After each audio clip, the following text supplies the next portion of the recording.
Hi hello welcome to our channel. మన దేశంలో ఒకప్పుడు ఏదైనా ఉపద్రవం వచ్చినా లేదా దురదృష్టకరమైన సంఘటనలు జరిగినా పరిష్కారంగా నరబలులు ఇచ్చేవారు. ఆ విషయం దాదాపుగా అందరికీ తెలిసిందే. అయితే దీనితో పాటుగా ఆడపిల్లలను చిన్నపిల్లలుగా ఉన్నప్పుడే దేవదాసీలుగా మార్చేవారు. అప్పట్లో ఈ దేవదాసీ సిస్టమ్ ప్రతి ఊరిలో ప్రతి గుడిలో ఎక్కువగా ఉండేది. అసలు ఈ దేవదాసీ సిస్టమ్ ఎలా వచ్చింది? తర్వాత వారిని ఏం చేసేవారు? వారు వ్యభిచారులుగా ఎలా మారారు అనేది తెలుసుకుందాం. అంతేకాదు, అసలు ఈ దేవదాసీ వ్యవస్థలో మొట్టమొదట దేవదాసిగా మారింది ఎవరు? ఈ విషయాలు తెలుసుకుందాం. అసలు ఈ దేవదాసీ వ్యవస్థ కేరళలో తప్ప మిగిలిన అన్ని రాష్ట్రాలలో ఉంది. ఇప్పుడు ఈ వ్యవస్థని నిర్మూలించారు. దేవ అంటే గాడ్, దాసి అంటే స్లేవ్ అని చెప్పను. ఇప్పటికే అందరికీ నేను సింపుల్గా ఒక ఐడియా ఇచ్చేస్తాను. దేవదాసి అంటే గుడిలోని దేవుడి ఉత్సవాలలో నాట్యం చేస్తూ జీవితాంతం అవివాహికగా ఉండే స్త్రీ. మన దేశంలో సాంఘిక దురాచారంగా ఉన్న ఈ వ్యవస్థ విభిన్న రూపాల్లో కొనసాగుతుంది. నరబలికి బదులుగా దేవాలయాలకు అమ్మాయిలను సమర్పించే దురాచారమే దేవదాసి వ్యవస్థ. అన్ని అనర్థాలకు అరిష్టాలకు మూల కారణం ఆ గ్రామ దేవతలకు ఆగ్రహం కలగడమే అని ఆ దేవతను శాంతింపచేయడానికి అమ్మాయిలను దేవుళ్లకు అర్పించేవారు. స్వాముల వివాహేతర లైంగిక వాంఛలను తీర్చడం కోసం, పూజారులకు సంతృప్తి చేకూర్చడం కోసం ఏర్పడ్డ సామాజిక దురాచారమే ఈ దేవదాసి వ్యవస్థ. ఇది ఒక మత సంబంధిత వ్యభిచారం. ఇంకా అనేక దేశాల్లో కూడా ఈ దురాచారం ఉంది. కాళిదాసు కీర్తనల్లో మాతంగి కన్యా మనసా స్మరామిలో మాతంగి అని అంటే ఆ రూపాన్ని మహాదివ్య సరస్వతిగా అభివర్ణించారు. అటువంటి దేవదాసీలకి ఉన్న ఉన్నత స్థానం క్రమక్రమంగా దిగజారింది.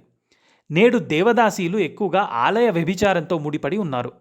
ఎందుకంటే మొఘల్ మరియు బ్రిటిష్ పాలనతో దేవదాసీల వైభవం క్షీణించడం ప్రారంభమైంది. ఉత్తర భారతదేశాన్ని విజయవంతంగా స్వాధీనం చేసుకున్న తరువాత మొఘలులు ఇస్లాంను వ్యాప్తి చేసే ప్రయత్నంలో హిందూ దేవాలయాలను ధ్వంసం చేయడం ప్రారంభించారు. ఇది దేవదాసీల సంస్థను బలహీనపరిచింది మరియు వారు తమను తాము రక్షించుకోవలసి వచ్చింది. దేవాలయాల ధ్వంసంతో దేవదాసీలు వారి ఆదరణ కోల్పోయారు మరియు వారి దోపిడీ ప్రారంభమైంది. అంతేకాకుండా దేవదాసీల పిల్లలను కూడా సంగీతం నేర్చుకునేలా చేశారు లేదా దేవాలయాలకు అంకితం చేశారు. దేవదాసీలు ఒకప్పుడు కేవలం దేవుడికి పూజలు చేసి వారి సేవలోనూ గడిపేవారు. కానీ తరువాత వారు భూస్వాముల అరాచకానికి బలి అయ్యేవారు. ఒక కుటుంబం వారి కుమార్తెను అంకితం చేస్తే అది దేవత సంతోషిస్తుంది మరియు కుటుంబాన్ని ఆశీర్వదిస్తుంది అనేది మత విశ్వాసం. ప్రజలు ఇప్పటికీ ఈ సంప్రదాయాన్ని ఆచరించడానికి ఎంచుకోవడానికి ఇది అతిపెద్ద కారణాలలో ఒకటి. ఇదే కాకుండా దేవదాసీలకు సమాజంలో ఉన్నత హోదా ఇవ్వబడింది. చాలా ఆర్థికంగా బలహీనమైన కుటుంబాలు మరియు వెనుకబడిన కులాలు వారు తమ కుమార్తెలను అంకితం చేయడం వల్ల వారి సామాజిక స్థితి మెరుగుపడుతుందని నమ్ముతారు. ఈ సంప్రదాయం ప్రకారం ఒక వంశంలోని స్త్రీలలో తరానికి ఒక్కరు చొప్పున గుడిలోని దేవుడికి పెళ్లి చేసేవారు. ఆ స్త్రీ జీవితాంతం అవివాహికగా ఉండి దేవాలయం నిర్వహణ చేస్తూ భరతనాట్యం ప్రదర్శిస్తూ గడపాలి. గణిత, విలాసవతి, జోగిని, మాతంగి పేర్లతో ఈ దేవదాసి సంప్రదాయాన్ని కొనసాగించేవారు. ఒకవేళ ఆమె చనిపోతే వారి కుటుంబం నుంచి వేరొకరు చనిపోయిన దేవదాసిని పెళ్లి చేసుకుని తను దేవదాసిగా మారుతుంది. లేదా మరణించిన జోగిని తల్లి అయితే ఆమె పెద్ద కోడలు లేదా చిన్న కోడలు నగ్నంగా శరీరమంతా వేపాకు కట్టుకుని ఎల్లమ్మ ఆలయం చుట్టూ తిరగాలి. అక్కడే కొత్త తెల్ల చీర కట్టుకుని జోగినిగా కొనసాగాలి. వీరిని ఆ గ్రామంలోని ధనవంతులు వారి కోసం ధనాన్ని వెచ్చించి వారి లైంగిక అవసరాలకు ఉపయోగించుకునేవారు. ఇలా వారి కోరల్లో చిక్కి ఆ గ్రామంలోని వారికి ఉంపుడుగత్తెగా మారిపోయి క్షీణదశలో దుర్భరమైన జీవితం గడిపేవారు.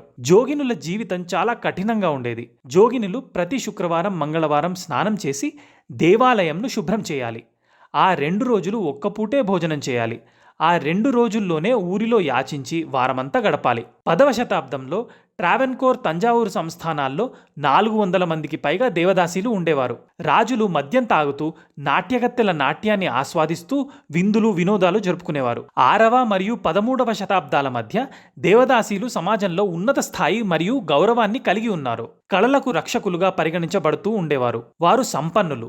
ఈ కాలంలో రాజపోషకులు వారి భూమి, ఆస్తి మరియు ఆభరణాలను బహుమతులుగా అందించారు. దేవాలయాల్లో పండుగలు, ఉత్సవాలు జరిగేటప్పుడు వీరి నాట్యాలకు అధిక ప్రాధాన్యత ఇచ్చేవారు. ఒక అమ్మాయిని చిన్నప్పుడే దేవుడికి ఇచ్చి పెళ్లి చేస్తారు. ఎలా చేస్తారు అంటే ఆ ఊరు గుడిలో ఉన్న విగ్రహానికి బదులుగా ఒక చిన్న విగ్రహాన్ని తీసుకొచ్చి దేవుడికి ప్రతిగా ఆ ఊరి గుడి పూజారి, ఆ ఊరి పోతురాజు ఆ అమ్మాయికి తాళి కడతారు. ఇంకా ఆ తర్వాత అమ్మాయి జీవితాంతం తనకంటూ ఒక ప్రత్యేకమైన కుటుంబం లేకుండా దేవుడికి సంబంధించిన నాట్యం కానీ, గానం కానీ నేర్చుకొని ఆధ్యాత్మికంగా బతికేస్తుంది. సోమవంశీ రాజవంశానికి చెందిన గొప్ప రాణులలో ఒకరు దేవతలను గౌరవించటానికి శాస్త్రీయ నృత్యంలో శిక్షణ పొందిన కొంతమంది స్త్రీలను దేవతలతో వివాహం చేసుకోవాలని నిర్ణయించినప్పుడు ఈ పద్ధతి మొదలైంది అని చెప్పవచ్చు. సామాజికంగా మరియు ఆర్థికంగా వెనుకబడిన కులాల్లో ఈ పద్ధతి సాధారణంగా కొనసాగుతుంది. కొన్ని కులాలను కూడా దేవదాసు వ్యవస్థలో చేర్చి మాట్లాడటం మొదలైంది. దేవదాసి గురించి మొదటగా తెలిసిన ప్రస్తావన ఆమ్రపాలి అనే అమ్మాయికి సంబంధించింది. ఆమె బుద్ధుని కాలంలోనిది. ఈమె రాజుచే నాగరధ్వనిగా ప్రకటించబడినది. ఆమ్రపాలి వైశాలి నగరంలో ఒక నర్తకి. ఆ రాజ్యానికి రాజు మనుదేవుడు బలవంతంగా ఆమ్రపాలిని తన రాజ్యానికి రప్పించుకుని నగరానికి వేశ్య అంటే అప్పట్లో కొన్ని వింత కట్టుబాట్లు ఉండేవి. అందమైన అమ్మాయి కేవలం పెళ్లి చేసుకుని ఒకరికి స్టిక్ అయిపోవడం కాదు, ఆ నగరానికి సంబంధించిన వీరులు ధనవంతులు అందరికీ చెందాలి అనేది అప్పట్లో ఉన్న కట్టుబాటు. ఇలా ఆమ్రపాలిని నగర వేశ్యగా ప్రకటించి డబ్బులున్న ఎవరైనా సరే ఆమెను అనుభవించొచ్చు అని రాజు శాసనం చేశాడు. తన మీద చిన్న చూపు ఏర్పడకుండా నాట్యం గానం ద్వారా జనంలో చాలా గౌరవంగా బతికేది ఆమ్రపాలి. చాలా తక్కువ టైంలోనే రాజ్యంలో అత్యంత ధనవంతురాలుగా కూడా మారింది.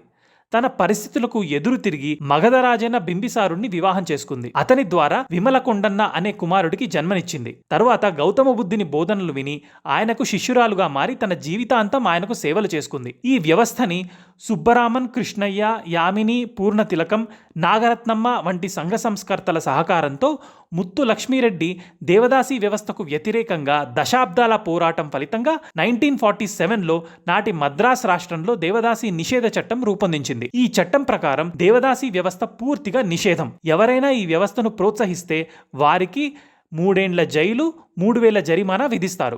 జోగిని దేవదాసి వ్యవస్థ మతం ముసుగులో కొనసాగుతున్న వేశ్య వృత్తులైనందున ఆధునిక ప్రపంచాన్ని భయభ్రాంతులకు గురిచేస్తున్న, సమాజ ఉనికినే ప్రశ్నిస్తున్న ఎయిడ్స్ వంటి వ్యాధులను వేగంగా వ్యాపింపజేస్తున్నాయి. ఈ స్త్రీలను ఎక్కువ మంది పురుషులు లైంగికంగా హింసించడం, గర్భ విచ్ఛత్తులతో శరీరం క్షీణించి అనేక వ్యాధుల బారిన పడుతున్నారు. ఆకాశంలో నివాసాన్ని ఏర్పాటు చేసుకునే సాంకేతిక పరిజ్ఞానమున్న నేటి ఆధునిక సమాజంలో దేవదాసి వ్యవస్థని వేశ్యావృత్తిలో కొనసాగించడం సమాజానికి అవమానకరం. కాబట్టి ఈ వ్యవస్థలను పూర్తిగా నిషేధించాల్సిన తక్షణ అవసరం ఎంతైనా ఉంది. మా ఈ వీడియో మీకు నచ్చినట్టయితే లైక్ చేసి, షేర్ చేసి, సబ్స్క్రైబ్ చేయండి. Thank you.